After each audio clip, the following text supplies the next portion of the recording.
Bien, bonjour à tous. Merci Michel, merci à l'équipe de Montpellier de m'avoir convié. Je suis très honoré de faire cette présentation à votre session de l'Académie de chirurgie. Alors, je vais vous parler d'arthroscopie, faire un peu le point sur ce qu'on a pu faire, nous, à Nancy et plus largement en France, notamment avec l'aide de la Société francophone d'arthroscopie et du Collège français de chirurgie orthopédique, très investi dans ce domaine. Alors, là, ça ne marche pas. Voilà. Donc l'apprentissage arthroscopique, c'est un apprentissage qui est celui d'une procédure chirurgicale avec un certain nombre de particularités, notamment d'abord une particularité liée à l'utilisation d'un arthroscope qui n'est pas en vision directe, mais en vision à 30 ou 70 degrés, et qui va nous permettre justement d'explorer de façon complète un espace assez réduit, comme ici par exemple une arthroscopie d'épaule. Tout ça est transmis sur un écran de contrôle en 2D, vous le savez, et il va falloir maîtriser les outils, maîtriser la gestion de l'image, et puis maîtriser aussi l'environnement, puisque on est dans un environnement technique, donc il y a un certain nombre de contraintes, mais aussi l'environnement humain, c'est-à-dire l'ensemble des gens qui sont dans la salle et qui vont nous aider parfois à tenir des instruments, d'autres fois à utiliser et à brancher le matériel.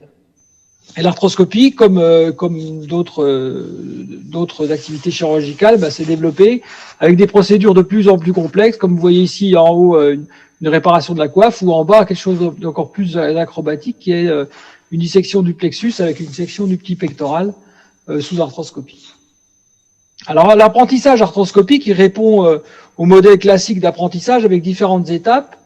Et on a considéré au départ que la simulation arthroscopique pouvait avoir un intérêt surtout dans les étapes de départ, c'est-à-dire novices et débutants.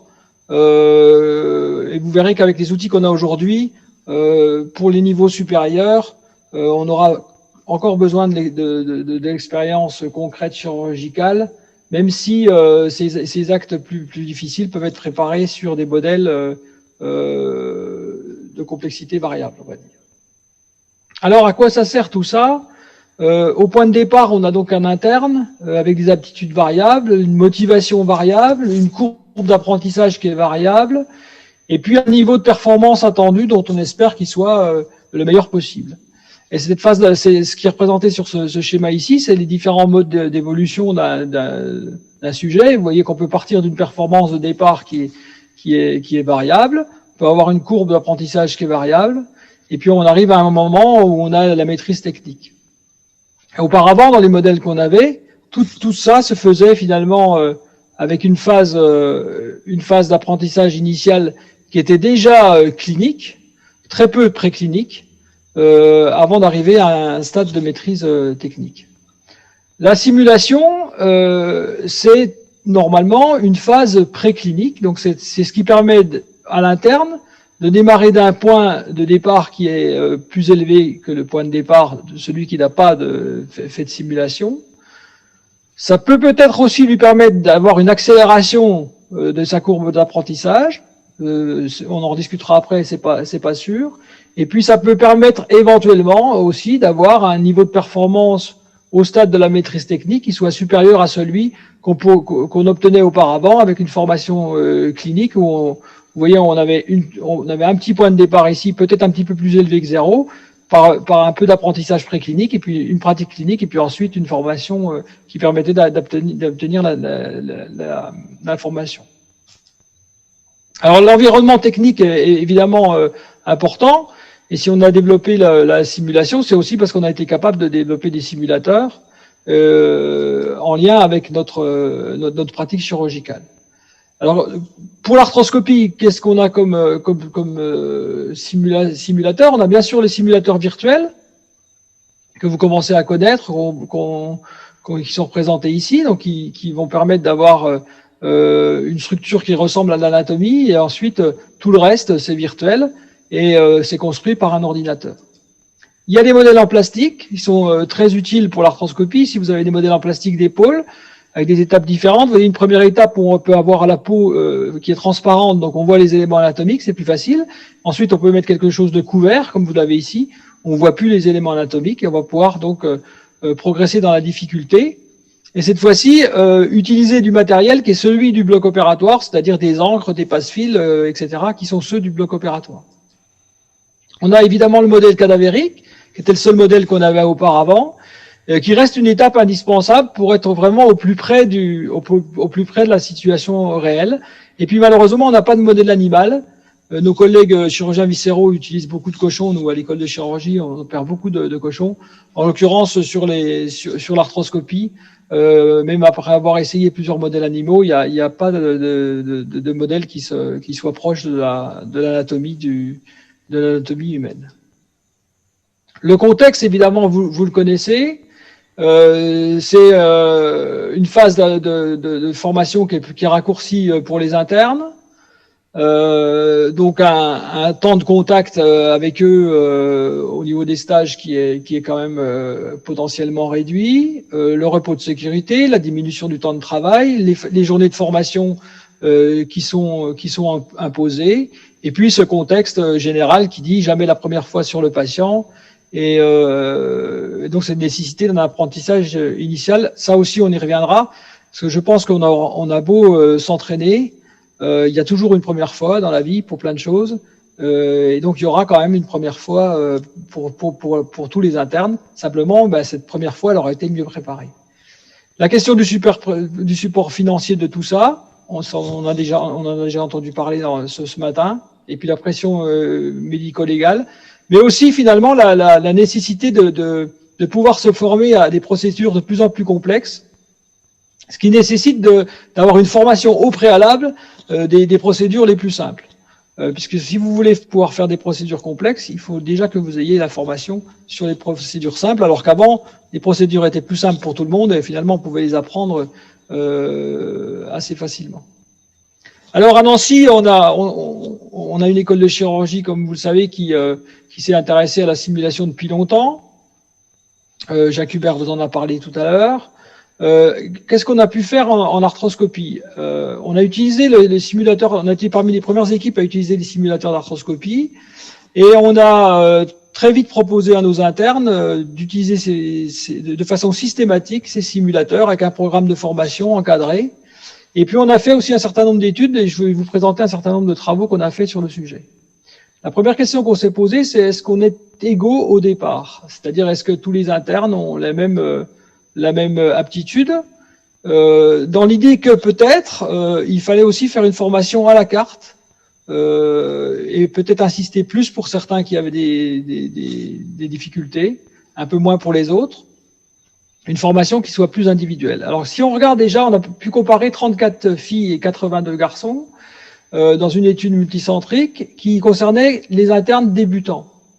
Et vous voyez que oui, il y a effectivement des aptitudes différentes au départ. Ils sont tout début de leur formation, ils sont passés sur simulateur et on les a testés. On a aussi analysé un certain nombre d'éléments. Vous voyez que au départ, les garçons ont un peu plus d'aptitude à la vision dans l'espace, et cette aptitude de la vision dans l'espace, elle se traduit notamment, vous voyez, par des éléments de la vie quotidienne où c'est plus facile pour eux de se garer avec une voiture. Et ça, c'est un élément qu'on va retrouver dans l'aptitude arthroscopique après. La perception dans l'espace est meilleure aussi chez les garçons. Et vous voyez aussi que le nombre d'interventions qui avaient été suivies par les garçons et les filles est un peu différent. Parce que les filles en avaient vu un peu plus que les garçons, de façon étonnante. Elles avaient déjà été au bloc opératoire avant, elles avaient vu un peu plus d'interventions que les garçons. Donc il y a quand même une différence au départ. Ensuite, vous allez voir que les filles rattrapent très vite les garçons, et que cette différence s'estompe. Excusez-moi. Ensuite, on s'est posé la question, simuler avec quoi? Et on a fait une étude intéressante puisqu'on a pris 3 groupes d'internes débutants. On les a testés sur un simulateur arthroscopique, comme vous voyez ici en haut. Mais ensuite, ils ont eu 3 modes d'entraînement. Soit ils ont fait un entraînement sur un simulateur de laparoscopie, soit ils ont fait un entraînement sur un simulateur d'avion. Ce qui était intéressant, c'est de voir que ils ont tous progressé. C'est-à-dire ceux qui faisaient évidemment du simulateur d'arthroscopie, ce sont ceux qui ont le mieux progressé dans l'arthroscopie, mais ceux qui ont fait du simulateur de laparoscopie, ou même ceux qui ont fait du simulateur d'avion sans faire de simulateur d'arthroscopie, ont progressé aussi dans la simulation. Ce qui est intéressant dans ce travail-là, c'est que ça démontre l'intérêt d'avoir un environnement de simulation. Et finalement, un interne qui va pouvoir être intégré dans une école de chirurgie qui aura plusieurs simulateurs, il va progresser dans son domaine, même s'il ne travaille pas tous les jours sur un simulateur d'arthroscopie. L'environnement de simulation générale est intéressant de ce point de vue-là, et même un simulateur d'avion, ça permet d'avoir une pratique de la vision 3D, du repérage dans l'espace, et ça permet de progresser dans une technique d'arthroscopie. Ensuite, on avait une question qui concernait la position de l'épaule, puisque vous savez qu'on réalise l'arthroscopie soit en position demi-assise, comme c'est représenté ici, soit en décubitus latéral. Et on s'est posé la question de savoir si il fallait faire travailler nos internes en décubitus latéral ou en position demi-assise avec le simulateur. Très clairement, la position demi-assise, qui est une position plus anatomique, qui est celle qu'on utilise dans la chirurgie ouverte, elle est plus facile au début. Les performances étaient meilleures, les temps d'utilisation et les mouvements réalisés étaient plus précis en position demi-assise. Mais très vite, en fait, les internes ici alternaient entre décubitus latéral et position demi-assise. Très vite, les courbes se rapprochaient. Donc, on commence maintenant plutôt en position demi-assise et puis on peut proposer la position latérale ensuite assez rapidement. La question la plus importante, c'était celle de savoir si le simulateur était discriminant. Là, on a eu la chance de pouvoir faire une étude nationale sur l'ensemble des internes d'orthopédie d'une promotion. Ce sera là donc le groupe novice. On a pu les comparer à des internes confirmés qui n'avaient pas fait de simulateur. On a pu les comparer à des experts et on a même pu intégrer des étudiants à vocation chirurgicale avant qu'ils ne fassent de la chirurgie pour voir là aussi s'il y avait des aptitudes, des aptitudes particulières qui pouvaient être détectées chez les étudiants au départ. Alors la cohorte novice, c'est une cohorte de 107 internes sur 120, donc presque tous les internes d'une promotion française a participé à cette étude, avec trois groupes. Un groupe standard, c'est-à-dire un groupe qui ne faisait pas de simulateur, enfin qui n'avait pas de simulateur à disposition dans son environnement. Un groupe qui faisait du simulateur de façon ponctuelle, et puis un groupe dans ces facultés de Nancy, Bordeaux, Rennes et Amiens, qui là avait une formation régulière, suivie sur simulateur, avec différents exercices. Vous voyez ici un exercice de périscoping, qui est un exercice où il faut aller avec la caméra voir au fond d'un tonneau, et puis ici un exercice qui consiste à attraper des étoiles dans une épaule. Et on a fait le tour de France avec un appareil pour suivre le parcours de ces internes. La première chose qu'on a pu voir, c'est que effectivement on retrouvait là aussi une différence au départ, ils n'étaient pas tous forcément au même niveau. Ici vous avez donc les trois exercices, les trois séquences qui ont été faites, les trois séquences qui ont été faites initialement. Ce qu'on a pu voir, c'est que le groupe gris, qui est celui qui est entraîné de façon régulière, vous voyez qu'il a globalement une progression très régulière. Et quand on les a évalués un an après, enfin ou pas tout à fait un an, c'était 6 mois après, ils étaient plus performants que les autres. Le groupe qui n'en avait pas fait apprenait assez vite. Vous voyez, après 3 séances, ils arrivaient au niveau ils étaient tous à peu près au même niveau. Par contre, ils perdaient très vite, et pendant la période intermédiaire, ils perdaient leur aptitude, et au final, ils avaient une aptitude qui était quand même moins performante que les autres, et qui était à peu près équivalente à ceux qui en faisaient pas souvent. Donc l'information aussi intéressante, c'est que le simulateur, il faut l'avoir à proximité, il faut l'utiliser de façon extrêmement régulière si au final on veut être performant. La formation ponctuelle finalement a peu d'intérêt. Ici, on a comparé maintenant cette population de novices avec une population de confirmés. Pour les confirmés, on a pris des chefs de clinique qui étaient donc en poste et qui n'avaient pas fait d'entraînement à la simulation, puisqu'ils avaient bénéficié d'une formation habituelle. Ils venaient de 17 CHU différents. Et puis une population d'experts, où là on a pris des chirurgiens dans des congrès internationaux des pôles, 40 chirurgiens experts qui venaient de toute l'Europe, voire même d'autres pays, de pays extra-européens. Et on a fait les mêmes tests sur ces populations-là. Et ce qui est le plus intéressant, c'est certainement cette figure-là. Vous voyez ici les trois groupes d'internes. Le groupe novice C, c'est celui qui a fait du simulateur de façon régulière. Les B et A, ce sont donc B ceux qui en font de temps en temps, A ceux qui n'en ont pas fait. Ici, vous voyez les chefs de clinique, donc qui sont en poste, qui font de l'activité clinique. Et vous voyez qu'ils sont nettement moins performants. Là, il s'agit ici de la distance parcourue avec la pince pour attraper les étoiles. Vous voyez que ces chefs de clinique en fonction sont beaucoup moins performants que nos internes. Et vous voyez que les experts, que les internes entraînés de façon régulière en première année d'internat avec un simulateur atteignent le niveau de performance des experts. Les experts, ils avaient 43 ans d'âge moyen, les confirmés avaient 30 ans et les internes avaient 25 ans. C'est-à-dire qu'avec une formation régulière sur un simulateur, en tout cas pour ce geste-là, c'est-à-dire pour attraper un élément mobile dans une articulation avec une pince, un interne atteint un niveau de performance équivalent à celui d'un expert.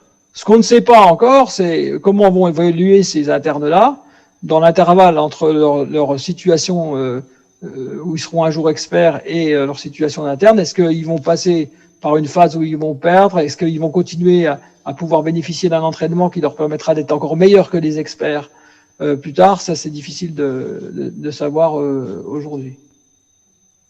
Voilà. Là aussi, je vous ai représenté le nouvel internat et l'ancien régime. L'ancien régime, donc, ils sont arrivés au niveau chef de clinique, mais finalement, ils n'ont pas acquis pendant leur internat la gestuelle suffisante pour avoir le niveau d'expertise d'un expert. Enfin, le dernier travail qu'on a fait, ce sont sur les étudiants de quatrième année de médecine, cette fois-ci.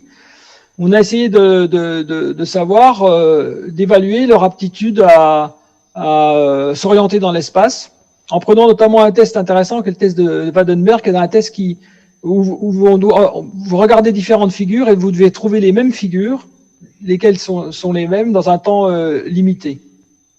Et on leur a fait faire un exercice en parallèle de périscoping avec un arthroscope. Alors, ce qu'on peut voir déjà, c'est que l'orientation dans l'espace, elle est favorisée par les jeux vidéo. Ceux qui pratiquent les jeux vidéo ont manifestement développé des aptitudes de gestion de l'espace qui est supérieure aux autres. Ils ont plutôt une meilleure orientation subjective. Et ce qu'on constate aussi, c'est que le test de Vandenberg qu'on a fait tout à l'heure, il est très corrélé, vous voyez, au temps ou au mouvement qu'on fait à l'arthroscopie. Donc, on peut avoir aussi des éléments de détection au départ qui permettent d'apprécier le niveau de performance d'un étudiant. Ça ne veut pas dire que ceux qui ont une mauvaise appréciation de l'espace doivent pas faire de la chirurgie, mais ça veut dire que peut-être que ceux-là devront s'entraîner plus pour arriver au niveau des autres. Alors, après plusieurs années d'expérience de la simulation, ce qu'on peut dire, c'est que cette simulation, elle a l'avantage de pouvoir se faire en autonomie relative, c'est-à-dire que lorsque l'interne a son programme, il peut travailler de façon régulière seul, mais il doit quand même avoir un encadrement, notamment pour les phases de débriefing qui ont été citées tout à l'heure, où c'est très important, si on veut le faire progresser, de pouvoir débriefer avec lui. Et puis, au départ, quand même, pour montrer les exercices, excusez-moi, pour montrer les exercices, c'est absolument indispensable d'avoir un encadrant. La question des encadrants, elle reste importante parce que, évidemment, ça prend du temps. Les simulateurs sont à l'école de chirurgie à la faculté, ils sont pas à l'hôpital, donc il faut quand même se déplacer. On s'aperçoit aussi que les internes peuvent évidemment s'encadrer entre eux, mais je crois que c'est pas non plus la vocation d'un interne de faire la formation. Je pense aussi qu'on peut développer des compétences de formateurs chez d'autres personnels qui peuvent tout à fait encadrer un interne lorsque le programme pédagogique a été fait par un universitaire. Alors, avec cet apprentissage, très nettement, on a amélioré le niveau de base au moment de la pratique clinique. Le constat qu'on fait aujourd'hui, c'est que je ne suis pas certain qu'on accélère la courbe de progression ici. Je pense qu'on la décale, comme je l'ai représenté ici, c'est-à-dire que je pense que la pente de progression, elle est probablement pas aussi raide qu'on pouvait l'imaginer là. Le niveau de performance au final, ça pour l'instant, on ne sait pas. Mais très clairement, on a amélioré les choses. En tout cas, on améliore les choses du point de vue de la situation de l'interne au moment où il va rencontrer le patient, c'est-à-dire au moment de la première fois. Simplement, il ne faut pas croire non plus que parce qu'on aura fait de la simulation, on va éviter la première fois et on va éviter cette phase initiale qui correspond à une courbe d'apprentissage nécessaire, à mon avis, qui est celle de la vraie vie et celle de la gestion du vrai environnement, du patient, etc. Mais, évidemment, on a quand même amélioré les choses puisqu'on on est parti d'un point supérieur. Par contre, on a créé une nouvelle étape. Et cette nouvelle étape, les enseignants, les formateurs, nous, il faut qu'on en tienne compte parce que c'est un nouveau travail et c'est surtout extrêmement consommateur d'énergie et de temps. Et on n'a pas forcément les moyens humains aujourd'hui de pouvoir l'assumer. Donc peut-être qu'il va falloir créer des métiers nouveaux qui nous aident dans cette phase d'apprentissage en dehors du bloc opératoire, en dehors du malade, qui relèvent de compétences qui sont un peu différentes. L'avenir, c'est la détection précoce, la préparation d'anticipation, c'est-à-dire que moi je crois il faut faire un travail individuel de détection et probablement faire des formations à la carte et les simulateurs nous permettent de le faire plus facilement que la formation traditionnelle.